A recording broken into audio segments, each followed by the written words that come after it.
Here we go. Well, welcome to the meeting of the Just Transition Subcommittee of the Vermont Climate Council. It is April 20th, 2023.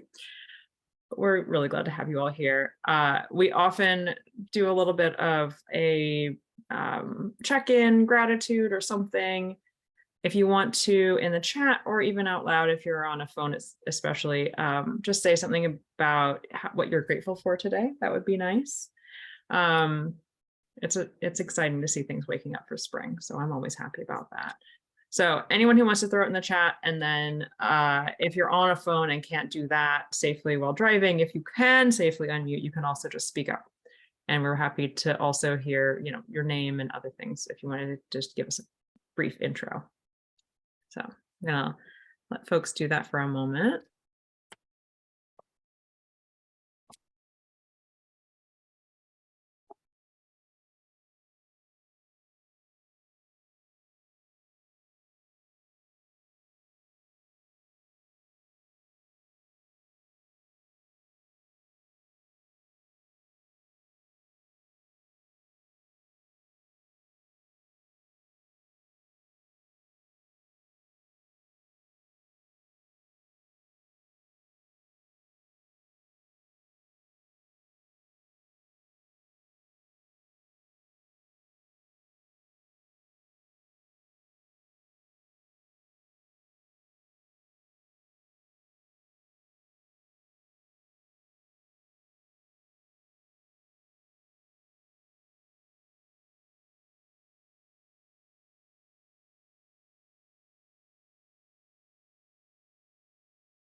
Lots of people are grateful for flowers. That's good.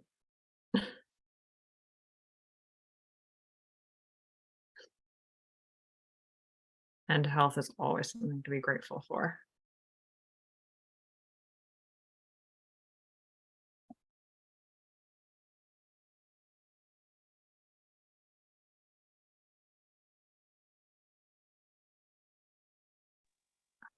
Very wonderful, wonderful.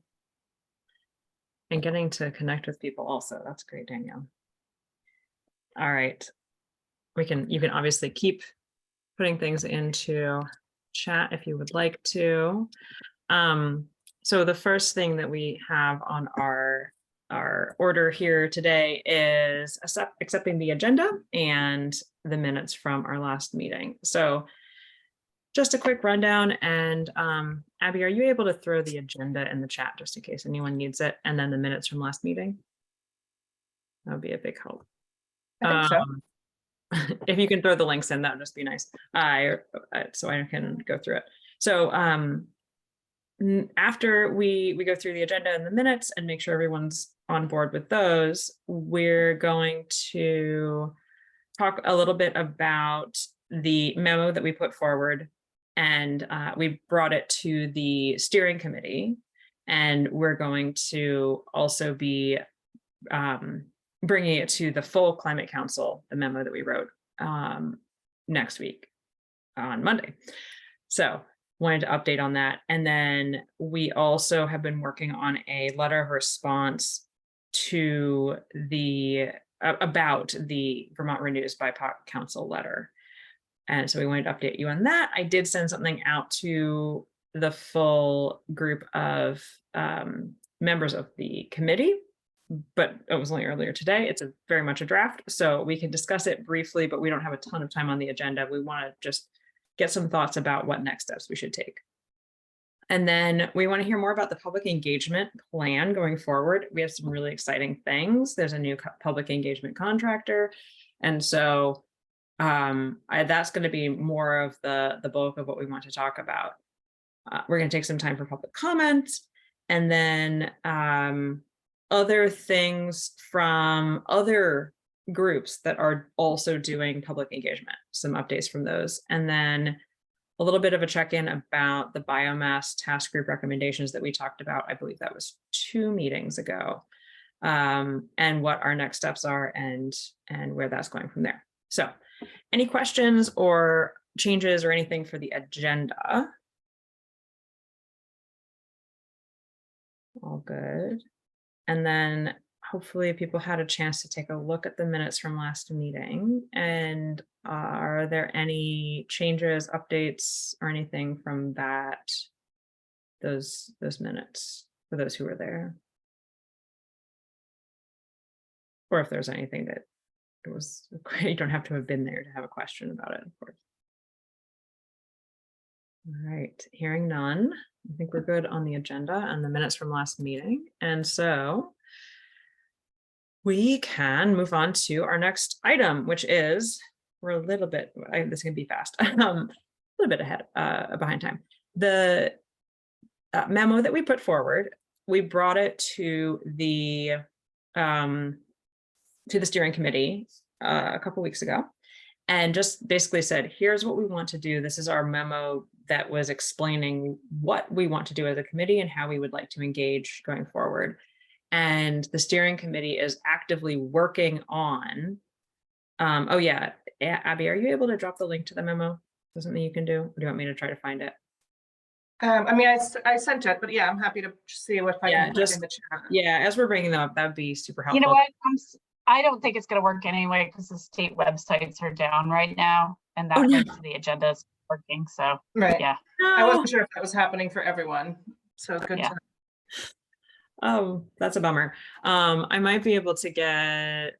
Oh, I mean, we could do a screen share of the memo. Yeah, let me try to do that if that's the problem, because I'm looking at things from my email. So hold on a second. I can do that. Okay, that'd be great. Yeah, and if I need to bring up the minutes again or the agenda, I talked through the agenda, but I didn't go through the minutes, so people need to see it. So yeah, so the memo. So we talked to the steering committee and basically just said, hey, this is what we want to do. And hopefully we're all more or less familiar with this because we've gone over it a few different times. It hasn't changed a lot in the last several months. But we did finalize it and say, yes, let's put this forward to the steering committee, and we want it to also then go to the full council. So the steering committee said, great, we're working on a our sort of our plan going forward, how we do the work we're doing, and revising that and making sure that we are having clear actions now that we've done the first big bulk of work with the initial climate action plan. What do we do going forward? And so they were really happy that we had thought about this as a subcommittee and are hoping to incorporate our recommendations and requests into the plan going forward. So that's more or less where that stands. And so hopefully that will go forward and that will be incorporated into the plan of the Climate Council. The council as a whole is going to be asked to take a look at this and say, yes, we will consider what you've requested. And I think that's sort of where that is on the agenda for the Climate Council meeting on Monday. However, it would be great if members of this subcommittee could be there for that part of the meeting, just to answer questions or hear feedback from the full council. That is on Monday, right? The meeting is, so the 24th, it is between 12 and 3. And I don't have it up on my computer where our portion is. I don't know if anyone else has that ready at hand. I think it's like between like 11 and 1. I'll try to pull up the agenda, but it's the middle part of the. Oh, right. And if the website's not, oh no, I got it. Okay. So our memo, yeah. So 12:10 is when, so it's right near at the beginning. 12:10 to 12:20 is when they would want to just say, okay, agree to consider the memo as the council develops its work plan. Okay, so not a huge ask, but it's a time where members of our subcommittee can absolutely be present to hear any conversation that's happening and also to answer any questions. So if anyone is available at all the information's on the website to be able to join the meeting. And of course, you're also all welcome to come to any of the full Climate Council meetings and attend just to keep up on what's going on. So that's sort of where that landed. Before I move on, are there any questions about that? But there's one other update I wanted to give from the meeting before we move on to the next subject.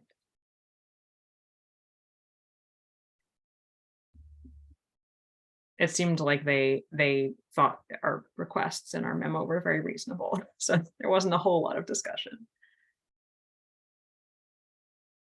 The one other thing that we brought up at the steering committee was that we would like to recruit new members to our subcommittee. We'd like to do it soon. We want a wider diversity of voices. We want to really be able to invite more people to this group. And so we said, we don't want to just do it willy-nilly. We'd like an intentional and inclusive process. So we're asking for some guidance from the steering committee and the council about how we can do this. And we hope that that guidance can also be applied to other subcommittees of the council so that we're all operating under some of the same processes that can also hopefully be as inclusive as possible with what we're doing going forward. So that was a request that we made, but there's no actual, movement on that yet, as far as I know. So any other questions about that part before we move forward?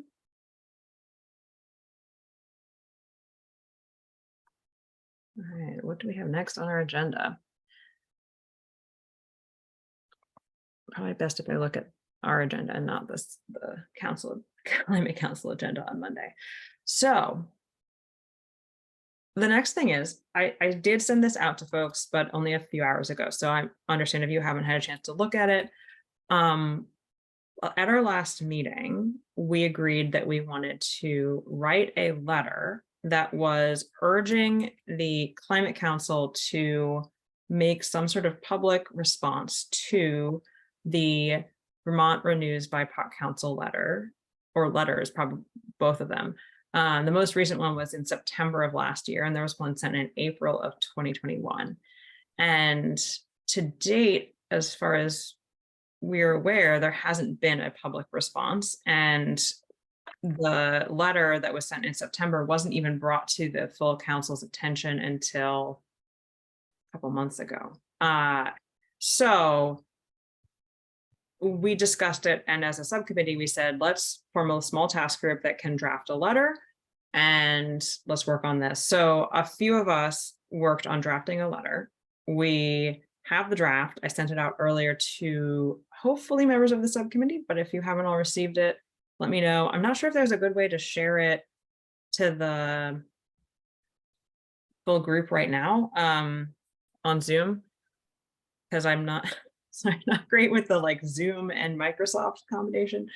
But we don't have a ton of time in our agenda to discuss it.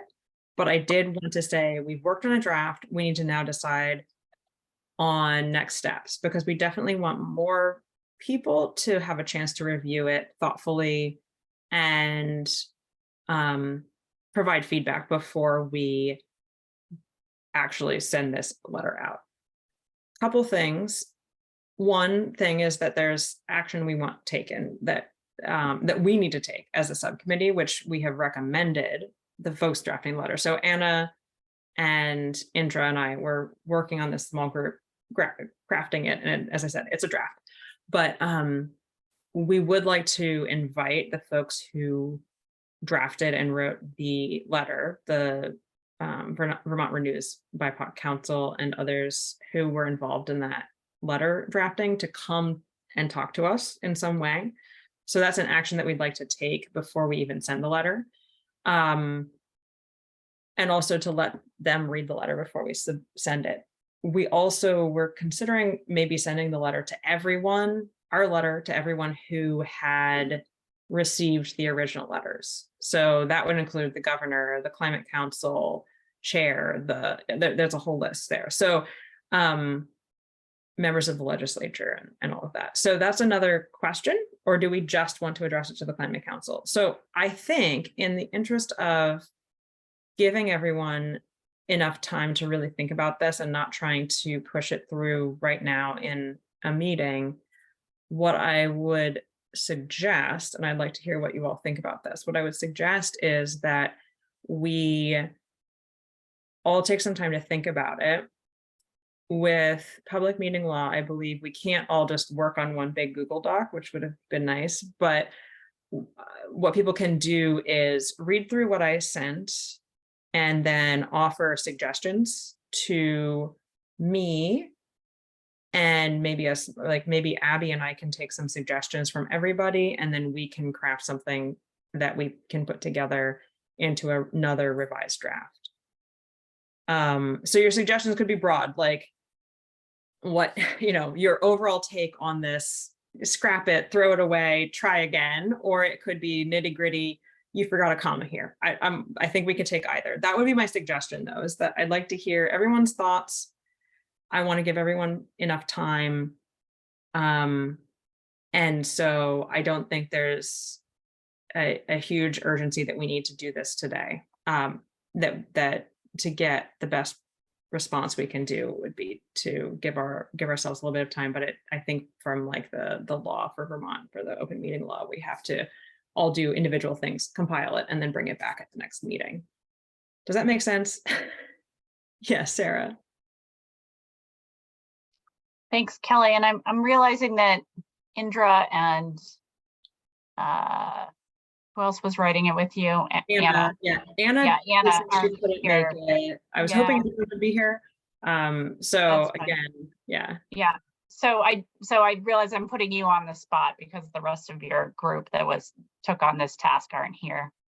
I'm wondering if you could, and not everybody was at the meeting where we discussed and agreed that providing a response letter was something we wanted to do. So could you just and here's Indra, could you just maybe at a high level, just say the point of the letter, like the message we're trying to deliver in this letter is X, Y, and Z, like just at a high level, because I think that will help with like reading it and sort of purpose and intent maybe. Yeah, no, thank you, Sarah. That's a really good request. And also, especially because not everyone was at that meeting where we discussed this. So Indra, welcome. So you can also weigh in. The question is, what was the intent of the letter? And my brief summary would just be that there were letters sent by a group to the Climate Council that were not responded to in a timely fashion or at all. And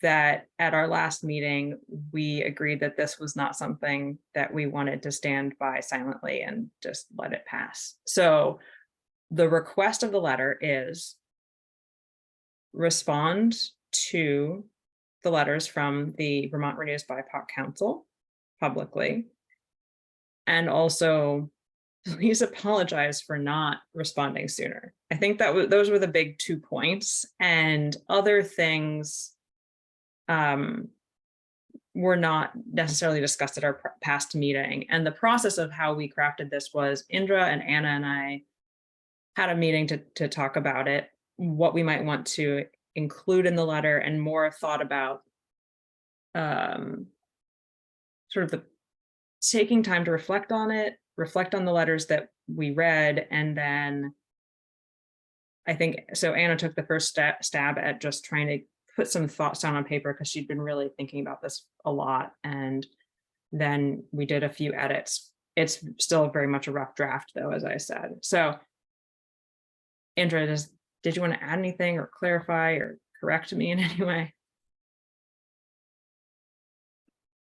Now that I'm not a member, I don't know in what capacity I can speak to, but I think you presented it correctly, right? Like one, acknowledging not only the delay, but also the complete lack of response, because it is written by a group that's been historically left out, and even when they're coming up with the solution, it is largely been ignored, and that is not okay. That's not okay in general, and for the Just Transition Committee, it's not okay because our sole purpose is to ensure that there is a just transition and to keep the voices of marginalized community at the center. So kind of like amplifying that voice, one, and two, recognizing that, you know, all the requests that are made may not have the solution. However, building the trust requires that honest conversation and saying, hey, we see you have requested, but it is not possible, which will provide a pathway for the organizers who are working in the community to say, okay, if this is not the right body, how do we go about this? So I think, you know, those two. And the third thing that came up, I think in our discussion is, it's not only the council, right? Like it's also within the Just Transition Committee that there might be the trust, the element of trust missing with the group whose voice we are trying to amplify. So let's take an ownership of that. We are not always right. We can make mistake as long as we learn from it. And how do we take an ownership and improve upon that, right? So it was kind of that reflection and amplifying the voice given our, well, now I am absolved from that responsibility. You know, like the responsibility that's given to Just Transition Committee to really uplift, you know, the principle of justice, the principle of, you know, getting rid of marginalization. So I think the sole purpose was to uplift that voice because it's been largely ignored and not responded to. Yeah, thank you. That's well said. Any questions or thoughts? And I'm sorry, I don't know how to drop a Word doc into a Zoom chat. Yeah, I realized that was part of my dilemma as well. I'm not sure either. So what I had done, and I guess what I would ask is, did everybody receive it in an email? And if you did, okay, I see a lot of nods. If anyone didn't, let me know. If you did receive it in an email, what I'm proposing for next steps would be feedback. Either by opening it up and editing it, or writing something in an email or something and addressing it to Abby and me as co-chairs, and then we will try to pull that together. Sorry, Abby, I'm volunteering you for this. So that was my next step, but I also, Beverly, did you have something, you were leaning forward, so I wanted to make sure if you had a comment or question or something that you had a chance. No, I was just thinking, as I read the letter, I was very pleased with how it was written. I thought it was written very well, and it was very reflective of the reality of the marginalized communities. You know, I turned the TV on, and all I see, they're talking about, you know, this this heat bill they're trying to get through, you know, affordable heat. But they don't talk about the marginalized communities that aren't going to be able to afford what they're proposing. So I was very pleased with the letter. I think it was done very well. I will read it again and go over it, and if there's any comments that I have to, you know, or edits that I think should be made, I will let you know. Thank you so much. And please, yes, again, it was a small group that wrote it. I'm pleased to hear that you at least are appreciative of the work, but any comments and things that might help us make it better, we appreciate. Oh, and I should say, there's one thing I put in, it's Kelly's ask, that's me.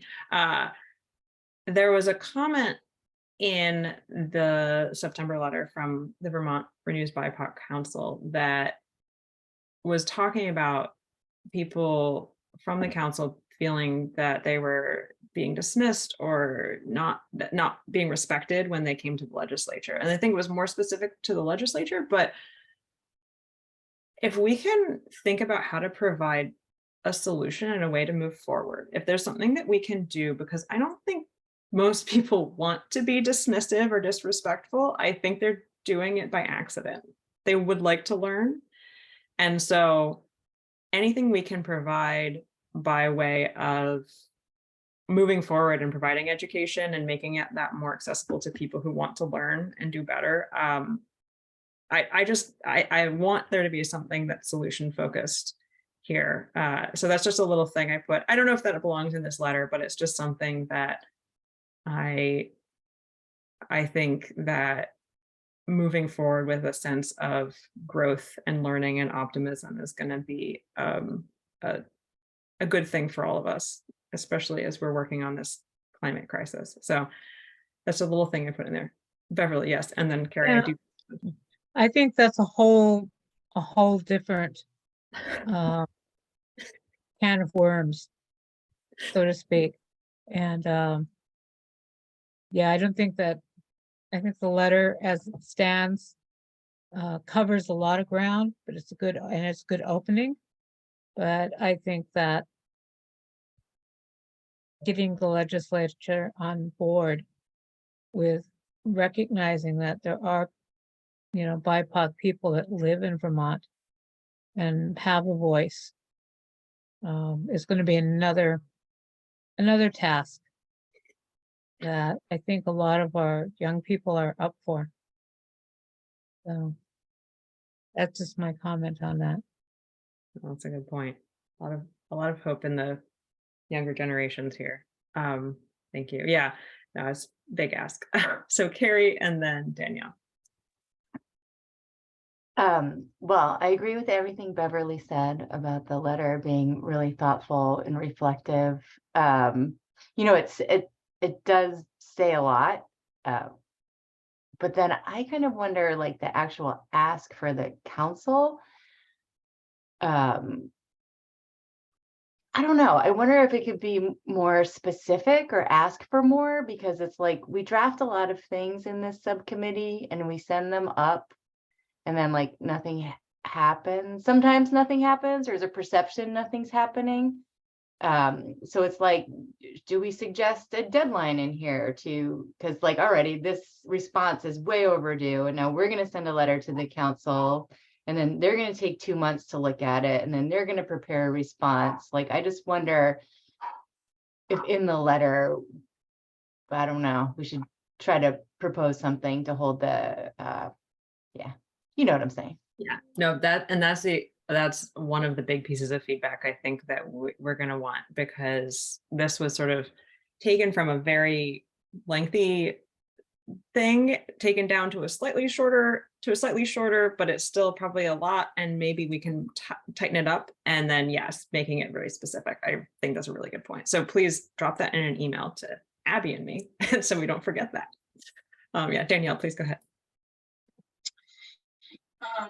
I agree. I think the letter is very well written, and I agree with what Carrie just said. To have specific asks is really important. I'm also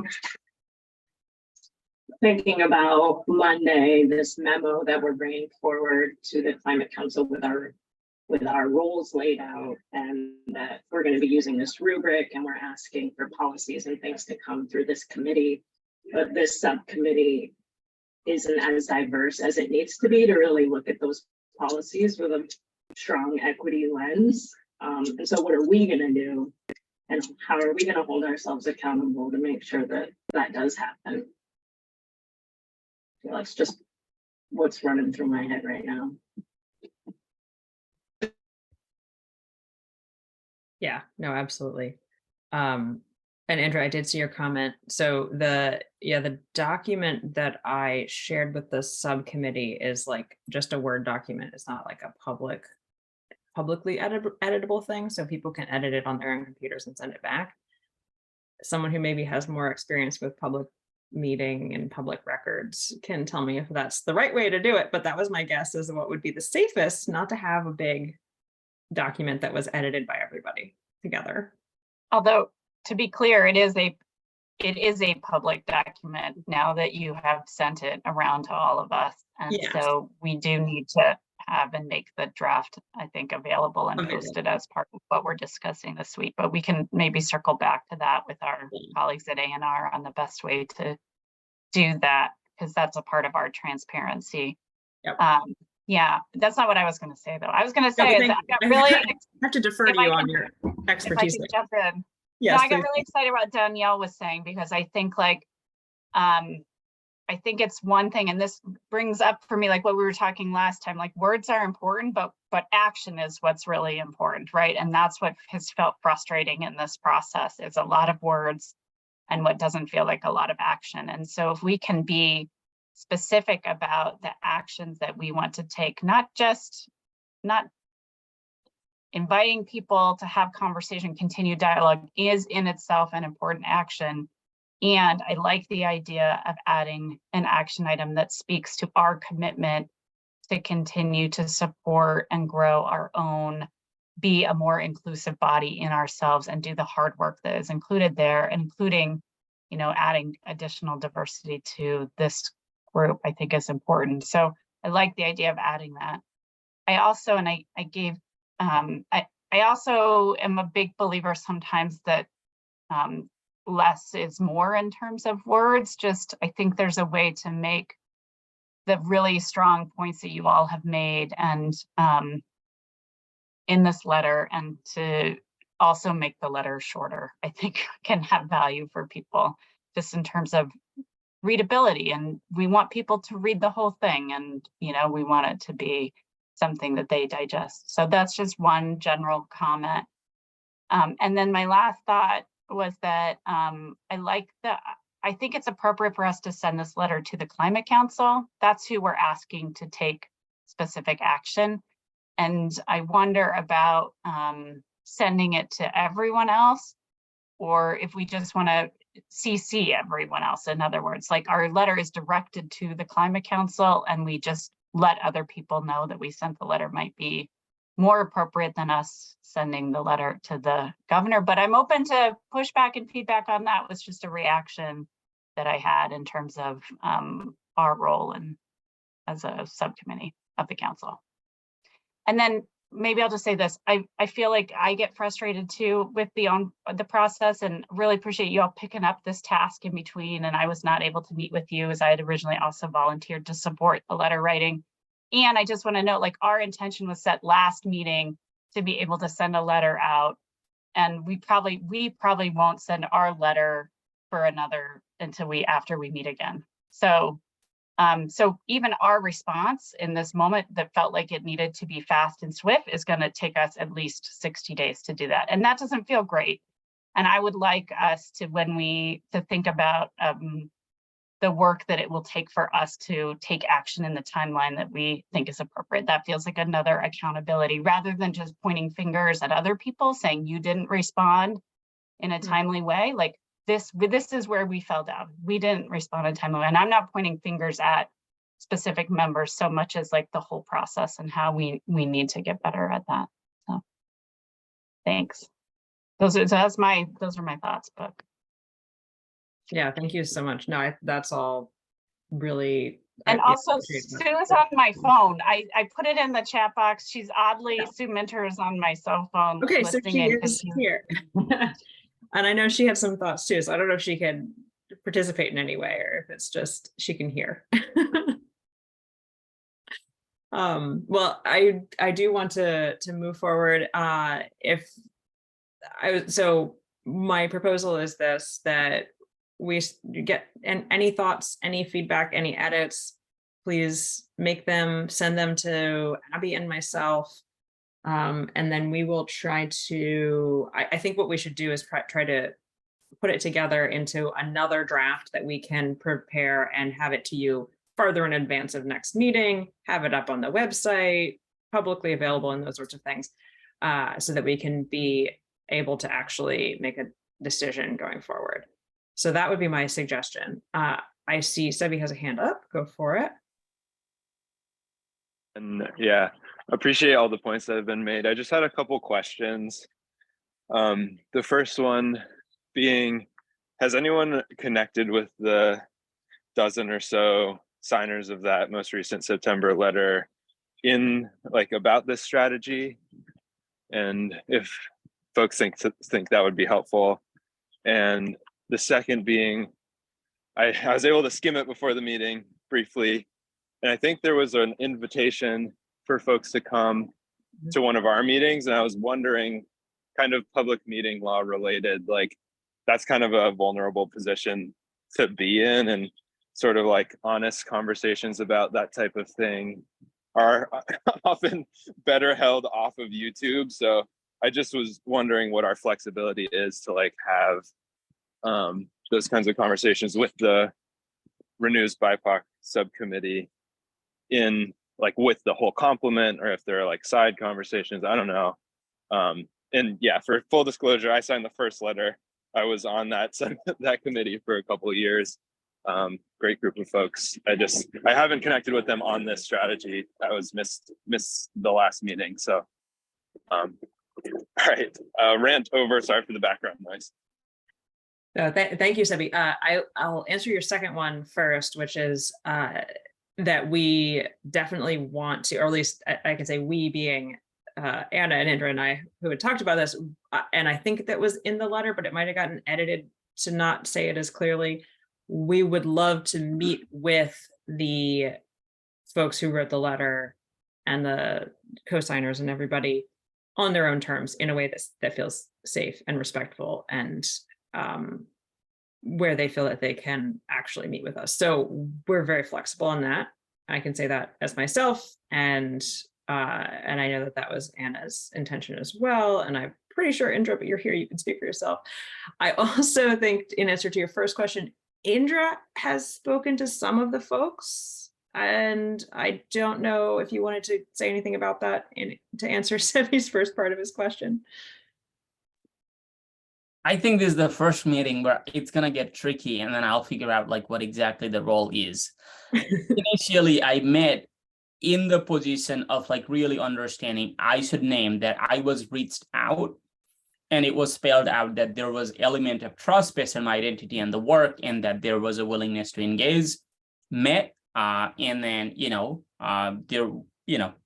I kept it real, because this work is about keeping it real. And then we initiated further conversation where I took, I think, the role of a contractor in terms of thinking about how do we build the coalition? Because if we are thinking about building the coalition and bringing everybody to the table, there are already the organizations that are doing the work, and how do we amplify those voices, meet them where they are? So it was kind of like focused on that as I started to think about drafting my plan that David is waiting for a while.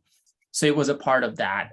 But to answer your question, yes, there has been some conversation, but does that represent the Just Transition Committee? I don't think so, and I don't want to mislead us into that direction. But in terms of what happened at the meeting, it got covered by a news agency, and there were certain reactions. Yes, there is the element of trust missing from the past. We all recognize that. However, I think there is, an opportunity for us to build that trust, and that can only be done as, once we keep the conversation honest. I don't know if I answered that correctly, and I'm in a tricky situation. This is the first meeting. I promise you, starting next session, I will figure out what I'm supposed to say and what I'm not allowed to say. You're doing great. You're doing a great job. So I actually think that might be a good segue, but I didn't want to cut this. This has been a great conversation. So I didn't want to cut it short if anyone else had something that they absolutely needed to say right now. Our next moves are, some people are frozen. Can you all hear me? Okay. I was afraid it was my end. Okay. Our next moves, I think we are all on the same page. So if there's anything that needs to be said before we move on, the next thing would be David talking about the public engagement plan, which I'm really excited about. So any last things about this letter, or are we all on the same page now? We good? Okay. Hearing nothing. David, please tell us about the public engagement plan that we are so excited to hear about. I got to hear about it at the Climate Council meeting, but most of the folks here did not. So thanks, Kelly. It's really good to see everybody. Some folks I haven't seen in a long time. Beverly, I haven't seen you in a long time. Danielle, Virginia, I haven't seen you in a long time. Sarah, it's been ages too. Carrie and Abby, I feel like I see you a little more frequently, but it's good to see you too. I see Mona's here and others are well. Okay, so yeah, I was asked to say a little bit about the kinds of public engagement that is going to start happening right away. And I will start by saying something that folks have said here, which is a frustration. There's been a lot of talk and very little action.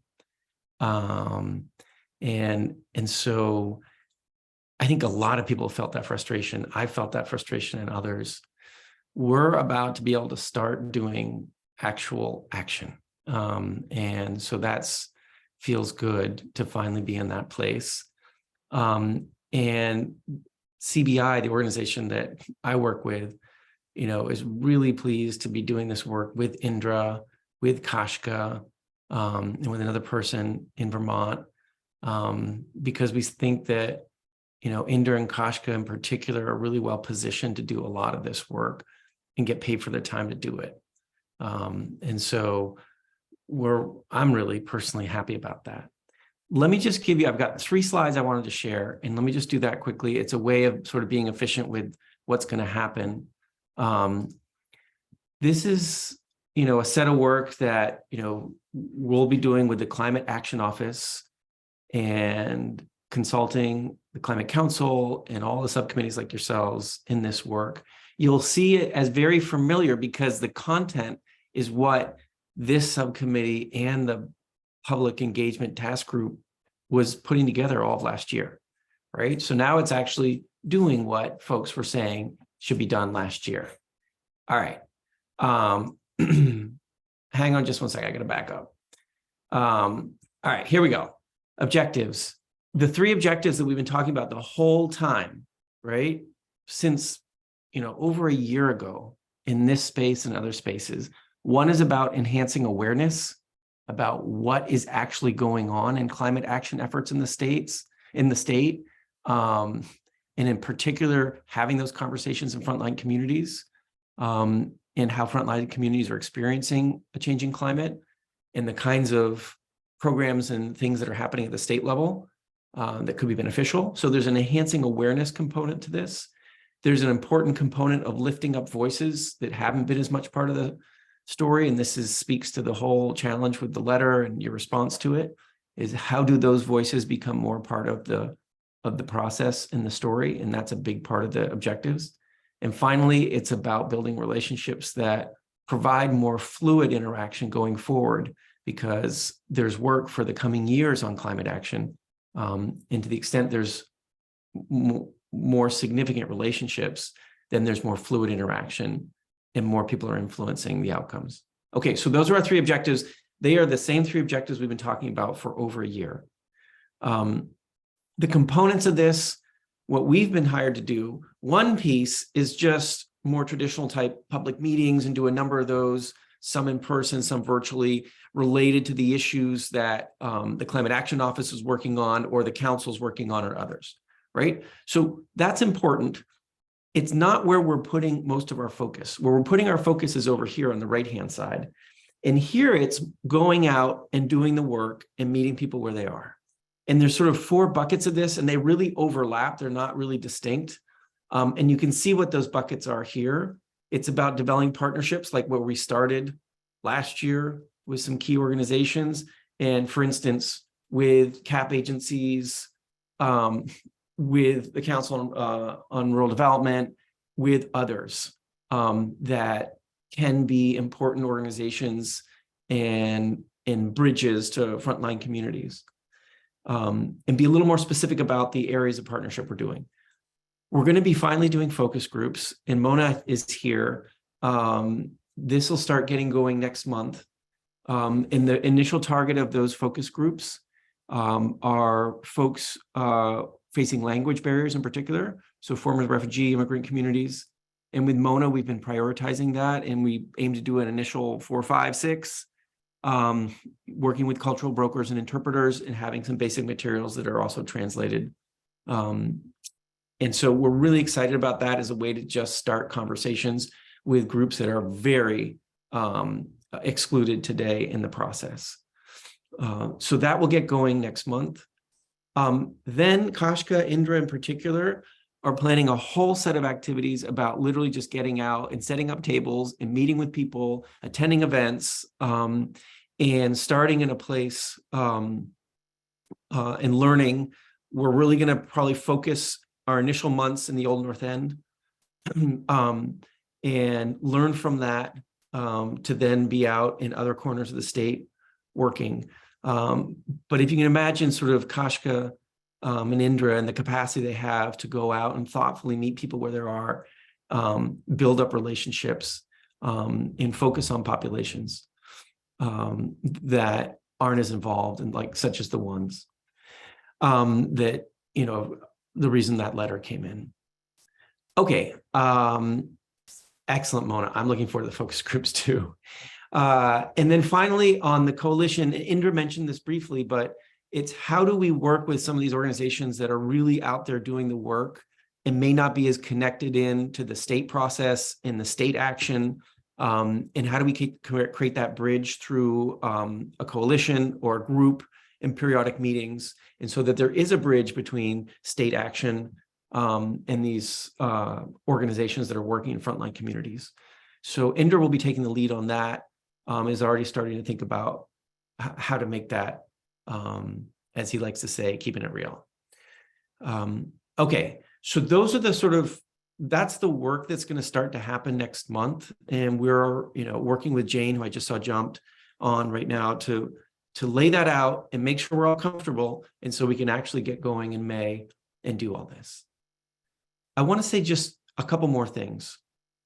You know, elements, considering how tense this all is right now and how the level of frustration expressed in the letter and elsewhere, we've been trying to think about what's really going to make this useful and make this real.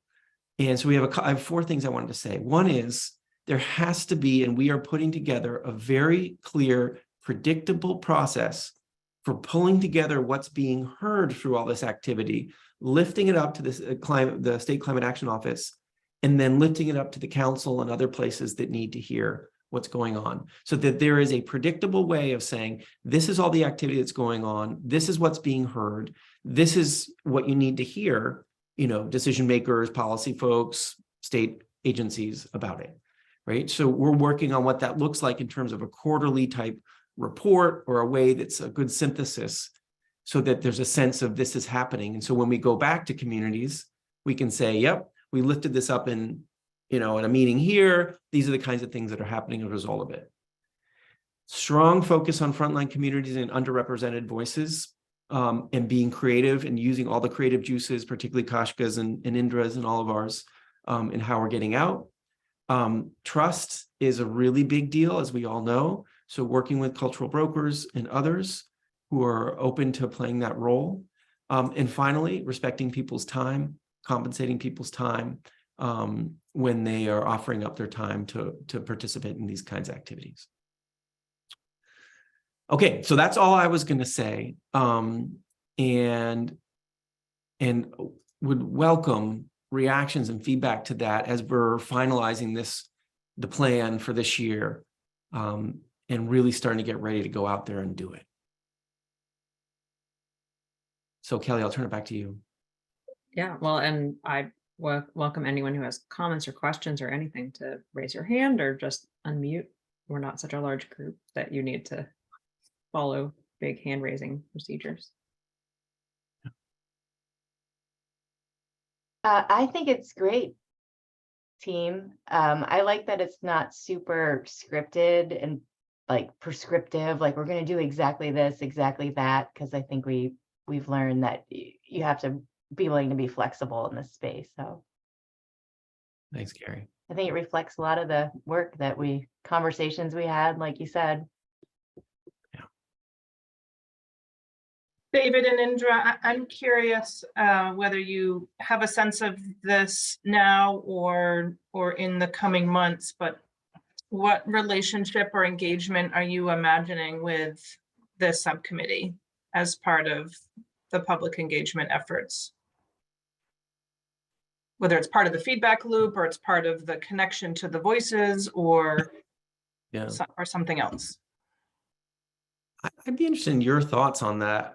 I have some initial reactions to it. My initial reaction is conversations like this, where this subcommittee is helping to guide the work and providing thoughtful reactions of like, this is how we think the work would be most effective. And oh, by the way, you know, like Mona really helping us tap into networks and stuff, that's incredibly valuable because it shapes the work to make it better. I do like the idea, what you're saying, Abby, where from a feedback loop standpoint, us being able to say to you all as a subcommittee, hey, this is what we've been hearing. These are the things we've been doing. This is what we're hearing, just so you know, right? And it's a kind of like keeping you all in the loop about that. In the same way, we're going to do that with the Climate Action Office. And to the extent the council needs to hear it, the council too. So that's where my head goes on this. And I wonder if Jane has some thoughts on that too. But I feel like you all are a very unique sounding board for making sure we're being thoughtful in how to do this work with the State Climate Action Office. I'll say one other thing, Abby, which is there's a lot else going on in state government, right? Because there's the EJ group, also an ANR that's developing like a whole community engagement plan through an EJ lens, but that has like a 2-year time horizon on it to get to the plan. You know, different agencies like yours, Abby, and other you know, transportation and others, VTrans, also are doing activity. And so what Jane's put together in the Climate Action Office is a state agency coordinating group. And we'll be working with that state agency coordinating group so that there are touch points with other agencies, and that we can pull in content that agencies are looking to put on the table for these conversations, like VTrans, or right now with the Public Service Department, thinking about the renewable energy work. So that's going to be happening too, because it's pretty intense, like the level of effort that's going on across state government. And we're not pretending to be like the only thing happening. We aim to be some of the more thoughtful things happening. That's our hope. So. Indra, go ahead. Yeah, I think I'll add one thing. My observation thus far has been, you know, y'all have been very proactive in talking about the need of community engagement. And just because some of your colleagues who are the member of the Just Transition are now on the other end of doing the work, don't let that be in name only. And I'm speaking that as a Vermonter. I think, you know, holding accountable, like even when I was presenting, when I was doing the similar work, getting paid by CAP agencies who brought us some money from somewhere, we were asked questions, we were held accountable. And, you know, when I was asked questions, I said the same thing. That is a part of the process. Let's keep it real. Just because somebody is doing it, like we don't have to hold back. So in this process, I think what would be the work of the Just Transition and a just work would be that you hold us accountable when you see like we're not doing the work, or if it ends up becoming in name only, right? And if there are networks that we need to tap into and we are forgetting, and you see that, just letting us know. I do want to just be very honest from the beginning. There is limited capacity. Like I'll be working 12.5 hours a month. That's not a lot of work. So I do want to be, you know, like there will be limited capacity. So there is no over promising. But one of the way I think the Just Transition Committee can be very helpful is holding us accountable and not, you know, letting that thought of like, oh, these people who used to talk to us and, you know, be on with us, like brainstorming this are there. So it is going well. Rather than that, look at the fact, and if there is something going wrong, utilize the power that you have as a Just Transition Committee to simply say, hey, it's not working. I think that would be a great deal of service to Vermonters. Yeah, thank you. Jane. Thanks. I just wanted to speak to the capacity component too, and just recognize that I do think that like ultimately government needs to be thinking about the systems in place to actually respond and reflect how we're hearing community engagement and how we're redirecting what we're doing as a result. And I think that continues to be like a hard shift for us to make, especially in ANR and the Climate Office. And just wanted to highlight that one of the key components of like bringing on capacity with this contract is also the need to recognize to build those systems. And we're currently hiring a community engagement and communications coordinator in the climate office, and just wanted to highlight that person's sort of core work to working directly with the contractual work, having longevity, and really reaching out across government. So we just finished first round interviews, and we'll have second round interviews in 2 weeks, and are really excited about the opportunity of having sort of a direct touch point in our office to actually manage this work. So excited to see it all coming to fruition over the next few weeks, months, and then appreciate that the systems will still take longer to really build and reflect, but excited to get going. Yeah, thank you. That's great. Good. What are you calling that position again, just so I get it correct in the notes? It's the community engagement and communications coordinator. So it's 2 positions in, oh wait, I wish I have it. It's the unicorn.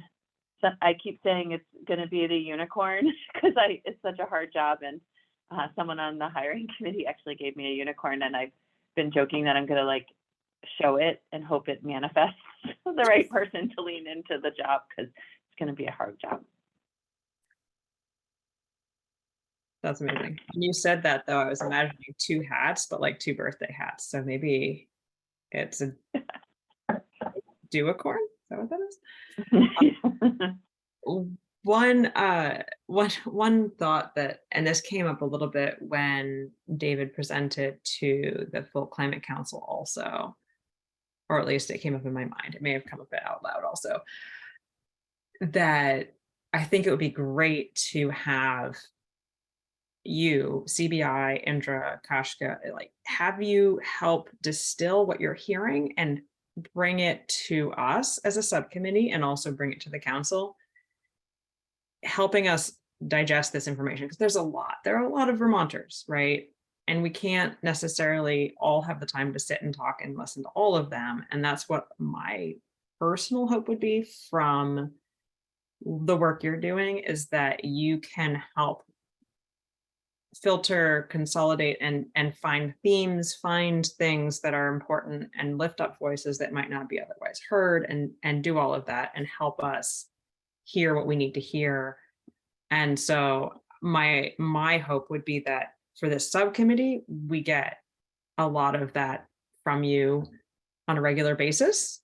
Don't have to hear every single thing, but that we can keep communicating about how we want to hear from you, or from the folks that you're talking to. If there's someone who's like a really great cultural broker who can come and tell their story in a way that's going to be important and powerful for us to hear, or for the Climate Council to hear, I hope that we can facilitate that and make that happen. So that's just sort of my personal hope for how this can go forward. So, and then we have a couple more minutes before public comment. So I did want to know if anyone else wanted to say anything on this subject before we moved on.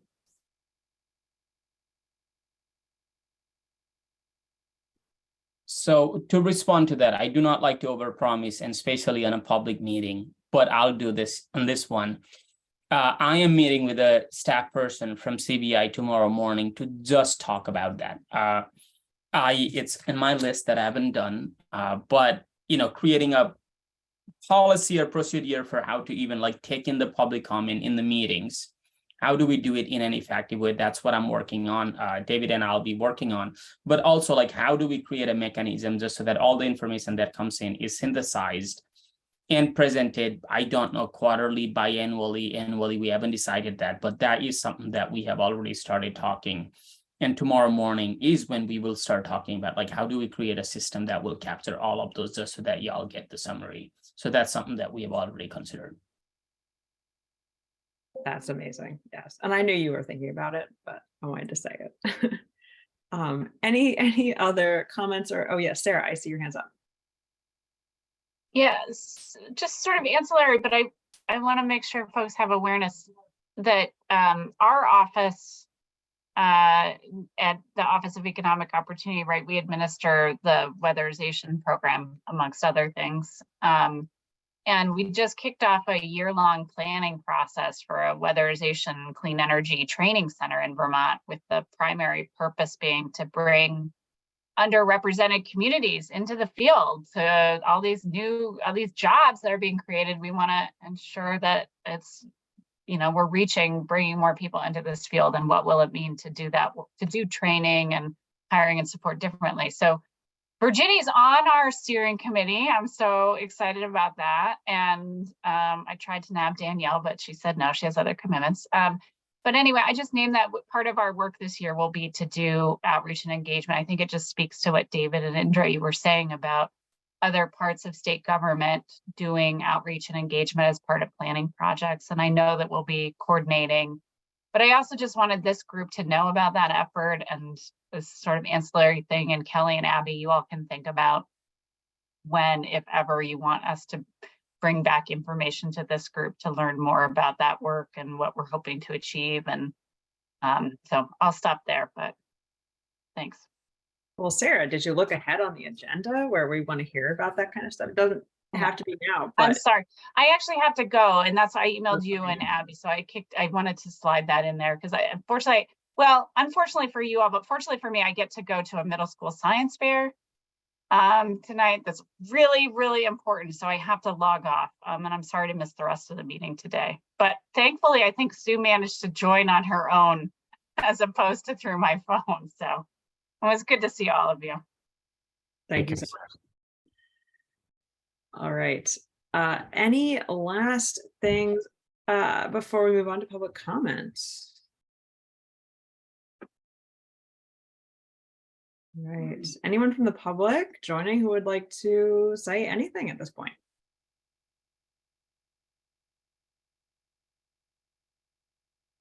You can raise your hand or yes. Phoebe. Is it Phoebe? Hey, yeah, so member of the public in this capacity moment, but with the Agency of Natural Resources, and just wanted to say hi to this committee and thank you for all the work you've been doing. My colleague Alex is on and Carla had to jump off early for another commitment, but I know she really is also really invested in what you all are working on. So I heard folks mentioning the Environmental Justice Bill, Act 154. It's going to have to be thoughtfully synced up with all this work. So I just want to acknowledge that as folks working on it from the other end, we feel the exact same way and are just really excited to learn and tap into what you have in motion and connecting all those dots. So yeah, thanks for your work. Check. Thank you so much. I'm glad you're here. Welcome. Any other public comment? Alex, I see you turned your camera on. Did you want to say something or just? I'll just echoing what Phoebe said, happy to be here and look forward to learning more about what y'all have been up to and coordinating appropriately. Excellent. Excellent. All right. Any other public comments at this point? If not, we can hear some updates from other things, public engagement, updates from other subcommittees or task groups. So yes, we did know that there's the community ambassadors program at CVOEO. So Virginie can tell us about that. And there's the life cycle analysis and the municipal vulnerability index task group. So didn't know if anyone wanted to start on that. So Virginie, if you wanted to tell us a little bit about what you've all been working on, if you wanted to start. Yes. That would be great. Okay. So I'm trying to. Can you hear me? Yes, can hear you. Yes. So we have the Community Ambassador Program at CVOEO, and this program lives under our Financial Future Program for years. So community ambassadors are community members of color who respond to our hotline and provide information to our diverse clients about the wide range of resources that we have at CVOEO. So the community ambassadors are people of color. They speak multiple languages. They are respected, trusted member of the community. And aside of responding to our hotline, they also provide financial literacy to community members, and this is done in the context of what we call resource navigation house parties, I would say. And those house parties are culturally and language specific. So for instance, a community ambassador from the French community will recruit 3 or 4 community members, and they will meet at one of the house of the participants, and this will be on a rotative basis, and community ambassador will provide financial literacy to participants of that event. And again, that will be on a rotative I would say baseline. So right now we would like to, we are in the process of moving the community ambassador program to move from the financial future program where it lives to administration under the racial equity and soon to become racial equity and community inclusion office. So in that setting, we will expand the community ambassador scope of work to also include translation and interpretation services, first and foremost for all community, all CVO programs. However, we are also planning on providing for them to provide services to what we call the community inclusion network, which is organization, leaders. So we are planning on offering those services to the wider community, first in CVO, Chittenden County, and possibly across the state. So the way we are describing the community, the community ambassadors have multiple talents, and one of them that we are highlighting is the ability to do cultural brokering. And we talked about the cultural brokering in this meeting, which is a good, an ability to provide cultural information within interpretation setting, which is great. So that the change that we are, implementing for that specific program. So we will be, we will have a total of 9 community ambassadors, and we are offering 3 part-time positions. Right now, our community ambassadors are all on call, so they don't feel really connected to CVO because they only have a few hours, up to 3 hours per week, which is not a lot. And now we are revising the schedule to offer 3 part-time positions, 20 hours per week, and those will be for 6 languages. So we will be looking at hiring 1 community ambassador who will speak, hopefully, French and Swahili, 1 that will speak Nepali, and 1 that will speak Somali and Mai. And the reason why we choose those languages is because we identify these languages as the one that are the most asked by our client. We will have 6 community ambassadors that will be on call and will work for up to 4 hours per week. And this will be for languages, Spanish, Arabic, Dari and Pashto. What am I forgetting? And we are even thinking of also accommodating individuals who use English, American Sign Languages. So the way we will be asking for a fee for service for when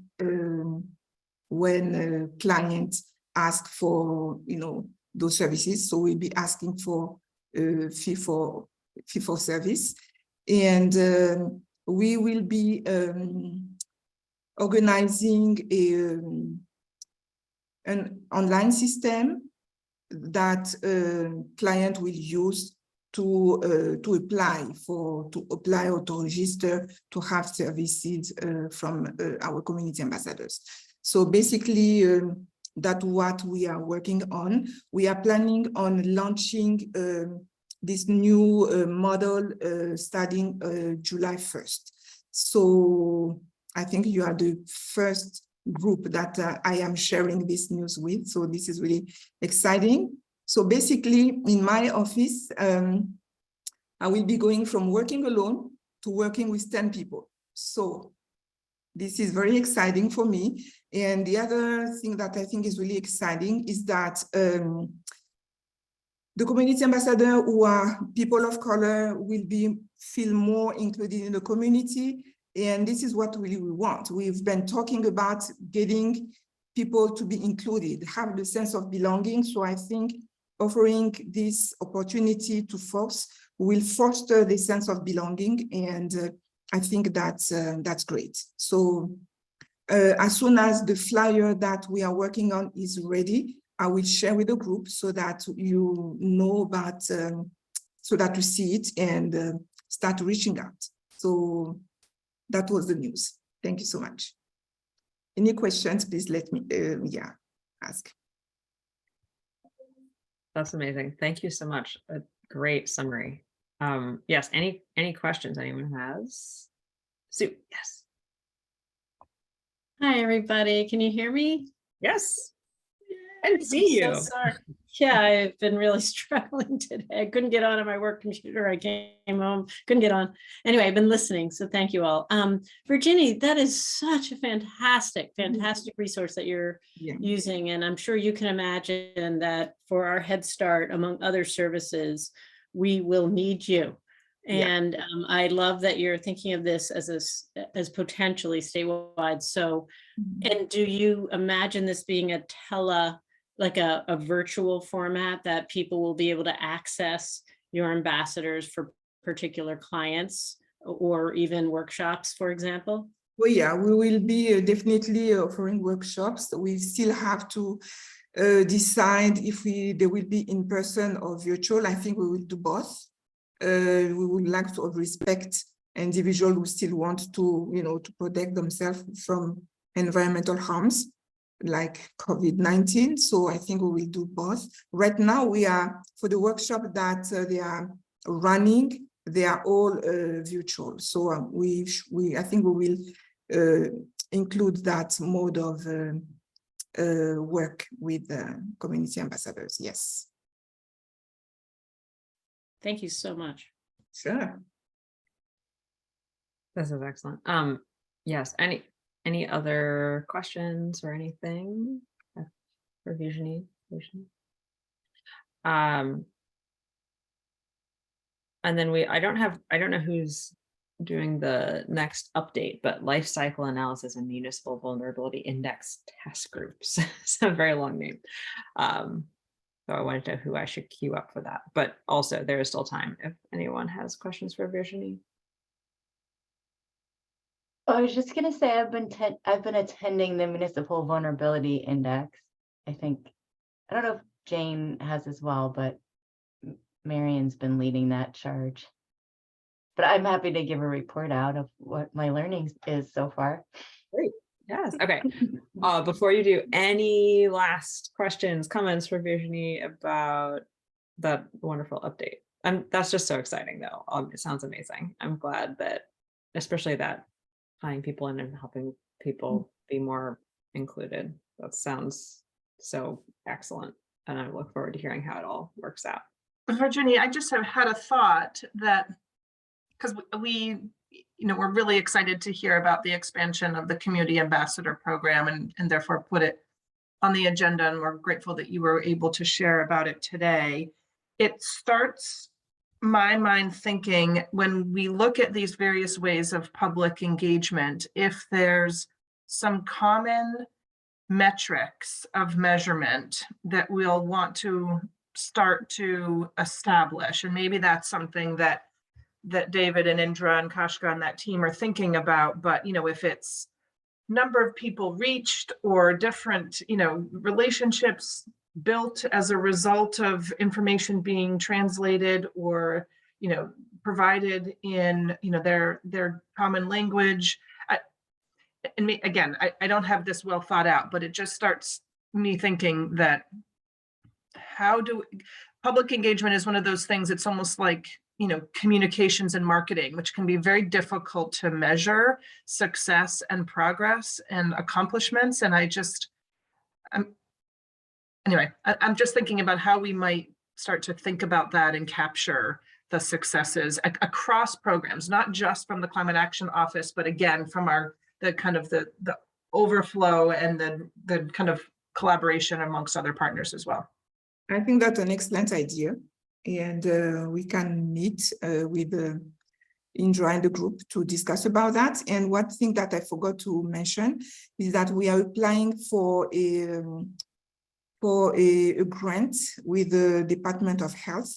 It is a grant from the agency of, forgot the name of the agency, but basically it is a grant that will allow us, if we got the money, to include education on environmental justice as part of workshops that community ambassador can deliver. So that's great.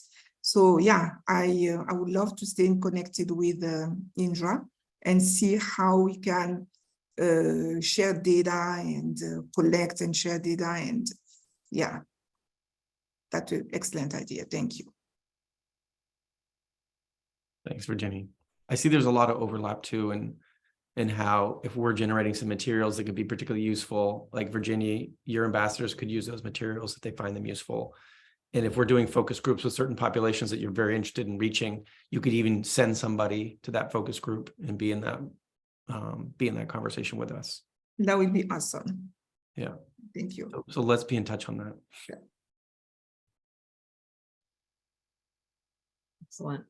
Excellent. Excellent. Carrie, do you want to give us a little bit of an update on this thing with a long title? I know, right? I don't think this Important. I don't think this report is going to receive the same accolades as Virginie's. So the Municipal Vulnerability Index, it started a while ago. Jane can tell you this. It was outlined in the original bill that a Municipal Vulnerability Index would be created. I think it was probably like almost a year ago when we decided Just Transitions should play some of a role in reviewing the RFPs and some of the proposals that come in, so we could look at it from a Just Transitions perspective. But then I think it took maybe like 6 months to get the contract finalized. There was a lot of technical things. It's a very technical contract. And so I've been trying to refamiliarize myself with what it is. So it's a map which is indexed. And so an indexing map is one that looks at a bunch of different factors and does some calculations behind the scenes, and then will show a different section of the map. In this case, it's supposed to be municipalities at a different vulnerability level. Like, so how vulnerable is this community to the effects of climate change? And they'd be looking at a variety of factors, a social community sort of lens, an economic and jobs lens, a built and physical environment lens, and a natural environment lens. So this group had gone out and kind of done their reconnaissance work of looking at other tools, kind of coming up with a list of all the different data layers and data you could look at to incorporate into this tool to do the indexing. And then I guess where it's interesting to this committee is their desire to do public engagement, or their requirement to do public engagement in their contract with the agency. They are this tool, okay, so it took me a while too to figure out who this tool was for and how it would be used and like why it matters. So this tool is being built for municipalities and regional planning commissions. So it's not targeted towards, I guess, just anyone. So it might be targeted more towards those planner types that sort of know what this data is and how to use it. So did you have something you want to add now, or you want me to? Well, I was just going to kind of chime in because I feel like I have not been able to do any of the engagement, but I was definitely on a team that tried to help kick it off. And it related actually very, very early on. This committee did a lot of research on what did it mean, what was our task, and we saw other states who were really looking at mapping, because we kept saying, who are we talking about? Who are the frontline communities? Where are they? Sorry. And so I think it is also related to vulnerability relative to infrastructure and like the transportation agency, and where are those mobile homes that may be at risk. And who is there, and how much do we need to be aware of those hazards and planning for them, whether it's moving them to a new place of safety in advance of the flood, or, it's that kind of planning think. But it is supposed to be scaled to a level. I mean, I love that there's a social index, because that's the thing that we haven't really dug into, and it's who is where. Sorry, I just thought that No, it's maybe helpful. Thank you. That's helpful. Yeah, so I think in theory, it's going to be used to figure out where to invest resources for many different outcomes, potentially for different people, or but even opportunities. Funding, like when we think about Justice 40, or the language we got into the climate action plan around investment, we hope to be able to use a map like this to justify more investments into the frontline communities, or the at-risk communities that I think we're hoping to be able to identify in a more granular way than we currently can using the existing maps. At least that's the concept. I don't know whether that's still what we're talking about, Jane.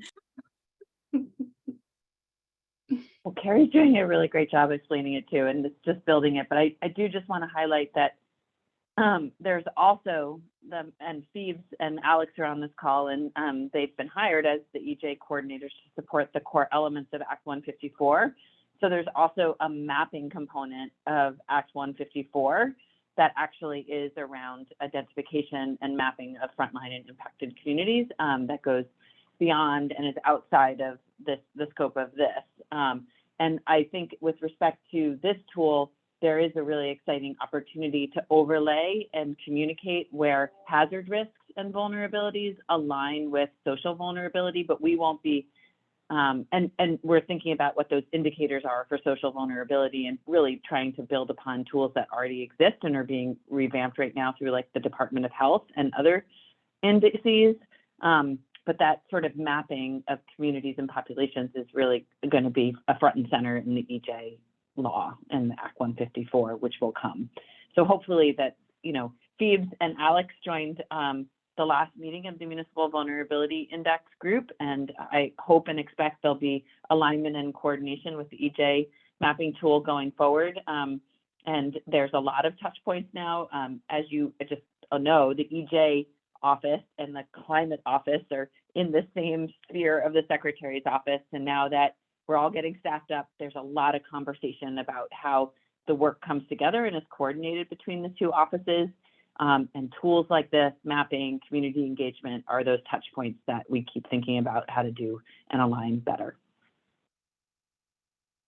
Yes, good. Thanks for adding all of that. And then I think what really, a couple things I flagged for the task group or the consultants was that, if at any point, because this is moving pretty quickly in theory, like within a year, this will be finished, that if they do want any specific input from the Just Transition Subcommittee to like make sure they gave us enough time and notice. I also offered that when they do the public outreach that we should be learning from some of the feedback the Climate Council has already received because I don't know, it wasn't clear in their presentation that the consultants had really put a lot of thought into reaching out to what they're referring to as the frontline communities. So I just thought that was really important.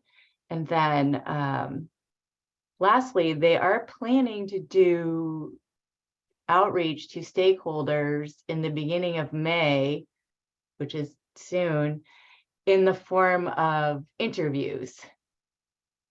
So they're looking for people to interview. I don't know exactly what they want to ask them, because when I think about a frontline community, I think like, wow, this is really like, how would you provide meaningful input on such a bureaucratic product? Just thinking of some of the communities we've interacted with. So anyway, there is a list. They're looking for people if anybody wants to suggest anyone to add to the list. Or I don't know, David, Indrad, if it makes sense for, I don't know if you communicate with them too? No? Jane shaking your head. Since you're going to be doing outreach also in May? Well, it's the kind of, yeah, I mean, it's, if there's substantive things in which we could weave into conversations we're having, great. But it sounds like from Jane's perspective, it might be slightly separate track on this one. Well, the majority of the interviews and stakeholder engagement will really be around trying to get at intended users of the tool. So, municipalities and town planners, select boards, those kinds of things who we hope to use RPCs. And then there is this element, as Carrie's speaking to, of frontline communities, but in the context of this, it's around hazard and hazard mitigation, really. And we've been trying to overlap that with the update to the state hazard mitigation plan and the outreach and engagement that they're doing. And Carrie, you're right. Our next, we have been engaging with the task group, but also having weekly check-ins between A&R and the contractor. And the next check-in next week is intended to be focused on the kinds of questions we want to ask. And I should say that in addition to users and frontline communities and individuals, it's also, there's outreach envisioned where there's overlap or consistency with other state tools. So like we've identified the Environmental Justice Office as a stakeholder because we know they're going to be producing a mapping tool also, and want to make sure that we have a conscious conversation with them about what we're doing versus what they're doing and how we align. So yeah, yes. So I just didn't want it to be open-ended about sort of throwing names in the hat around limited capacity in this space. But it's interesting because where David and Indra are concerned with the life cycle analysis, which is the other contract that was highlighted in these for updates, we actually proposed to that task group that we divorce the engagement from the contract and ask it to be part of our community engagement contract, because it seemed like we were asking a technical contractor to lead something that felt out of scope. But I think we've gotten to a better place in that contract of what we're trying to do, which once we finish this conversation, I'm happy to give a 2-minute update on that work, because I know Sebi and Chase are the Just Transitions liaisons, and neither one are here, so happy to do that quickly. I, for one, would love to hear an update on that for sure. But before we move on, were there any other comments or questions on the other project?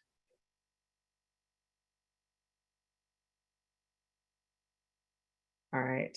It's exciting. I love mapping and data. It's great. So Jane, yeah, go ahead. I'd love to hear what's going on with that. Can I just interrupt for one quick second, Kelly? Please. To say I need to jump off. It's really lovely to see everybody. Beverly, I would love to catch up with you at some point. So I'll ping you. It'd be really lovely to have a phone call at some point. So I'll give you a call in the coming weeks. That's okay.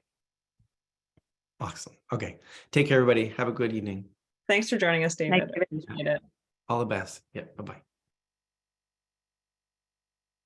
Right. So just one other thing on the municipal vulnerability index is that we often develop these tools and then don't have, and then they're just out there. We actually have funding in our fiscal year 24 budget for implementation and support to roll these out with RPCs. Still in the big bill, still in the budget, it's almost May. So we're hopeful that it'll advance across the finish line, but actually want to provide capacity and support to RPCs to actually provide support to towns to use the municipal vulnerability index. So have funding in our budget to do that. And quickly on the life cycle analysis, although it's never quite gets so complicated. Jane, can I, RPCs, could you say again what that Oh, stands sorry. Regional Planning Commissions. Thanks. Yeah, sorry to use acronyms. So the life cycle analysis, for folks who aren't as familiar with it, is also a statutory obligation from the Global Warming Solutions Act for Agency of Natural Resources to produce, and it was a recommendation to do timely after the Climate Action Plan, which looks at all energy use in Vermont and from what we call cradle to grave of emissions that they produce. So solar, when you put solar panels up, it might not have any greenhouse gas emissions, but clearly there are greenhouse gas emissions in the production of those solar panels, the transport of them, and then the disposal. Biomass is another one, at the extraction of wood, moving wood around. So it's the life cycle analysis is purely looking at greenhouse gas emissions from an energy choice. It does not exclude the fact that our energy choices have other impacts like health, biodiversity loss, socioeconomic impacts. And the contract that we're managing also is supposed to identify through some engagement what are some of the other impact areas through other analyses we could look at, so that we're not redirecting our choices purely based on greenhouse gas emissions, but really thinking holistically about energy use and where we should direct policy.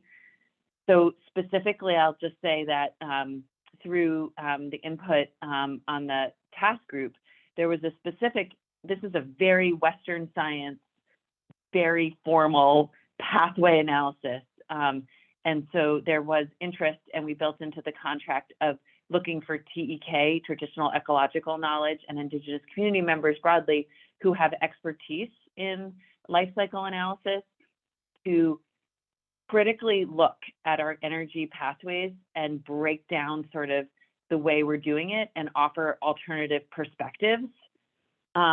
And so we've been working really closely with a representative from the Eastern Resources Group, which is the contractor doing the work, who have an Indigenous woman who works on their staff, as well as Judy Dow and others, to identify TEK experts to help us specifically with that component. And there's supposed to be a TEK scoping plan developed that references changes we can make to the life cycle analysis right now, or signals to other things we should be thinking about with respect to energy use along the lines of that impact assessment. So we've set up the energy pathways and are now at the point where we're trying to find experts that we can pay to engage with us to critically think about the work that we're doing in this space, and willing to extend the contract. We would be done with that energy analysis by the, I think it's October right now, but we're having trouble finding experts and people to work with us because of schedules, and appreciating that time would be helpful, are willing to extend the contract and look broadly to get the expertise we want at the table. So that's where we're at with the life cycle analysis. It's going to be an interesting piece of work. At the same time, we're also doing a partnering with the Environmental Protection Agency to look at a consumption-based inventory for Vermont also. So when we track our greenhouse gas emissions, we're only looking at things we generate in state. And there's been some interest in understanding what our consumption is. So every time we buy something on Amazon, import food, all of those things, and offset those emissions in other states, understanding what Vermont's real impact is. And that's something we want to do too now, to have a comparison about our impact broadly. I'll leave it at that. Thank you, Jane. My quick reaction is like this plus much of the work, I think, of the Climate Action Office is that it's very technical and science based, like I wanted to say like techie. And it feels like part of the public engagement process might be around just literal translation of the information for people to really know what does it mean and how do I use it, or what is the value of this information, or what is its benefit to like me in my world or in my daily activities. And so I wondered if that's in the current contract or for future consideration to sort of just like do some of that like real distillation of really highly technical information. It's not in this contract, but it's a really great point. And actually, Carla, Steve, Alex have been helping us think about, we have Vermont recently opted into climate pollution reduction grants, which is a grant for states through the Inflation Reduction Act. And we'll be getting $3 million to the Climate Action Office for planning, and really have almost very flexible leeway on how we can spend that money. And so we put a significant amount of that money to translation services, and also have a line to think about training for staff on plain language, as well as plain language services. So we've been thinking, like, have flexibility in that grant to do some unique opportunities that we haven't had funding for and to build out. And so are thinking a lot, especially in partnership with the Environmental Justice Office and are about how we better train ourselves and equip ourselves to think about like communication with the public. I'll just use this opportunity to say that in the hiring of our community engagement and communications position, the question that we've found has been the hardest for anybody to answer, and nobody, I would say, has gotten it perfect yet, is how would you explain climate change to a member of the public? And to watch people struggle with how to communicate that has been really interesting to me. I don't know if somebody asked me that in an interview, how I would answer it.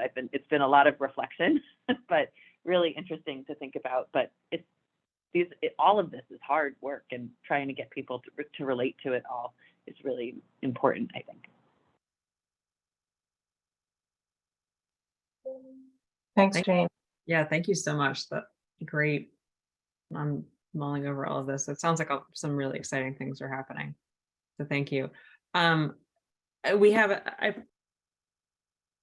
sorry, wrong buttons. The next thing we were just gonna give a quick update. So a couple months ago, we talked with some folks from the biomass task group. We didn't have a ton of time to talk about it.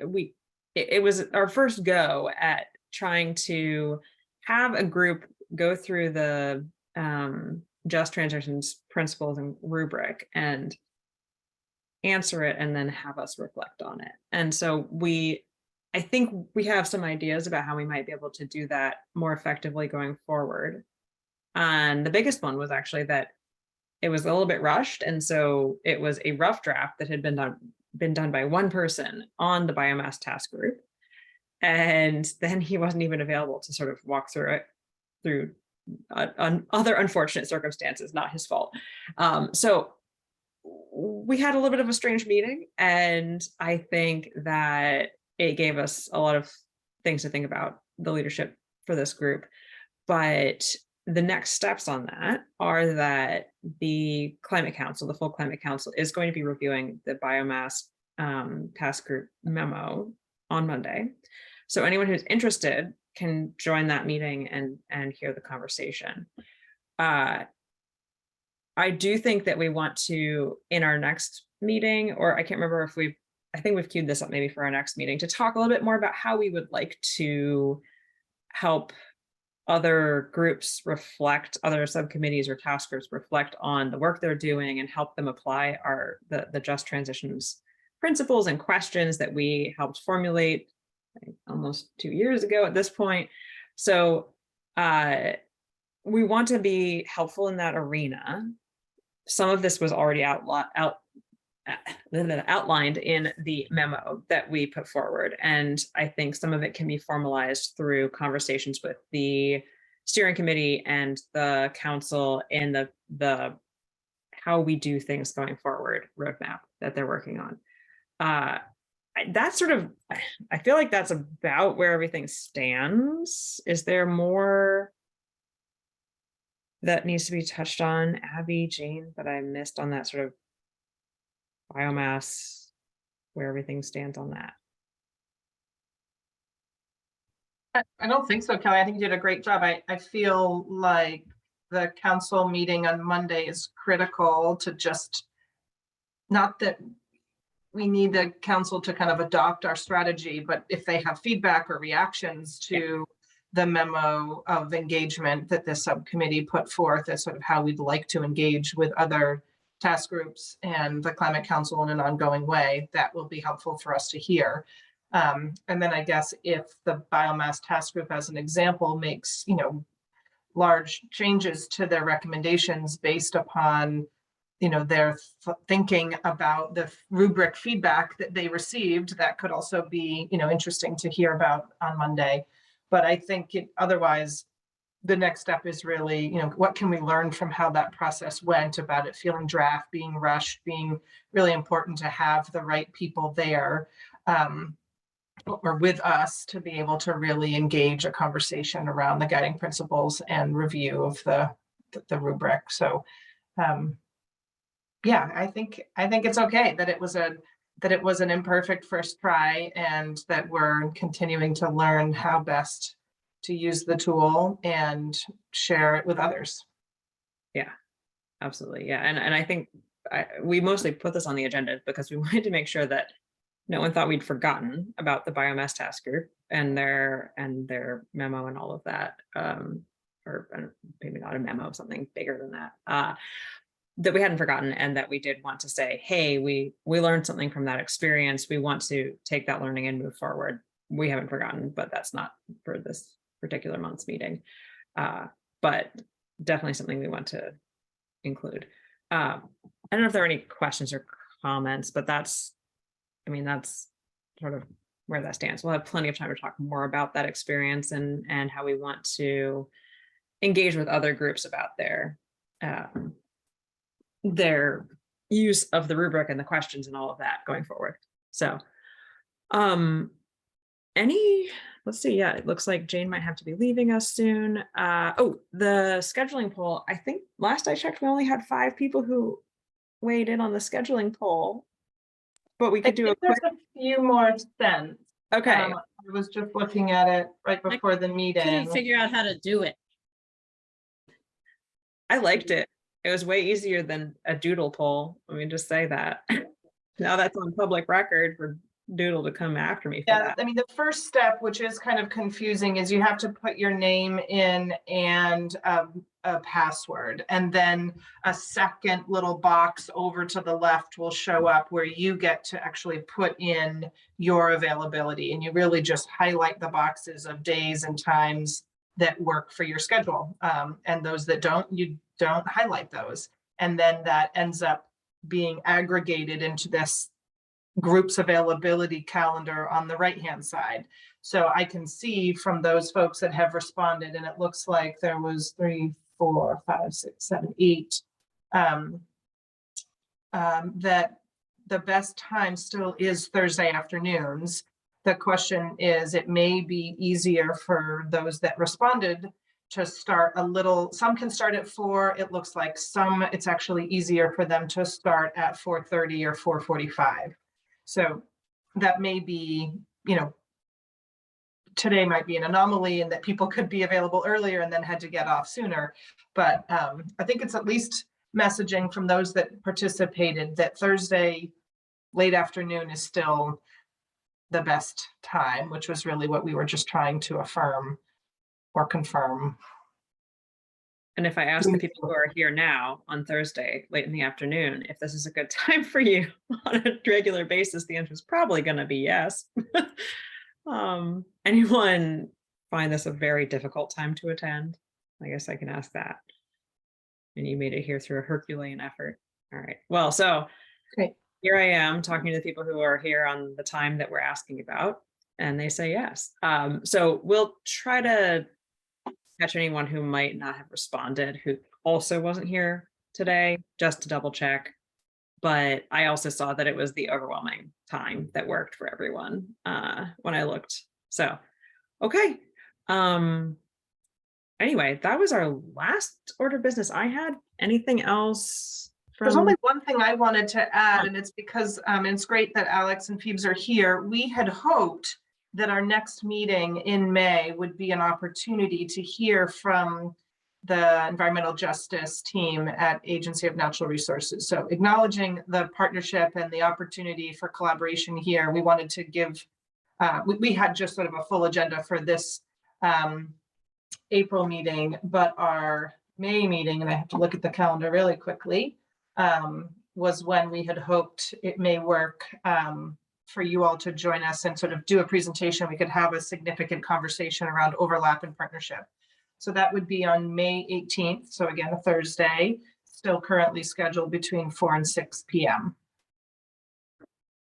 Also, Abby, from the DEC/agency, we should finally have our community outreach contract work final report. We're supposed to be getting that next week, so that we might be possibly we could share some information on that too, which might be timely with all the outreach activities. So this would be DEC's community outreach plan? Yeah, I think I've talked about it here before, where Yeah. we were doing outreach to those 3 communities. So either in addition to, or if it's too early still for Phoebes and Alex being new on the job. Okay. Thank you. Yeah, and definitely appreciate the invite to speak to the EJ coordination in May. I think that'll be great. This is helpful context to start. And then Carrie, we can coordinate if we just roll that piece into our check-in and just have that one be unified agenda item, or split it up. Works either way. Excellent. No, that's great. I think there's so many amazing efforts going on, and the more we can pool our resources and coordinate this, the better. So excellent, excellent. Thank you. All right. Any other comments, questions, closing remarks from anybody? I'm just really pleased to see some folks we haven't seen in a while. It's just wonderful. And thank you all so much. And we will probably be keeping this time, it sounds like, but we will let people know if after May, we get some feedback that a better time is out there, maybe shifting it by half an hour or something like that. So anyone, if you didn't say something or didn't fill out the poll and you want to say, oh yeah, no, it really would be better, please let us know. And you can just send it an email if that poll is complicated. So Mona, thank you. Great to hear your voice briefly, I think. And Virginie, Beverly, Danielle. Nice to meet you, Phoebes and Alex, Carrie, Sue, and Abby as always. Thank you. Haley, I just sent the community ambassador brochure to you and to Abby to share with you. Thank you. Great, Yes. that's excellent. Thank you. And thank you for your update, Virginie. That was excellent. Really cool to hear. Good luck with all of it too. Thank you. Bye.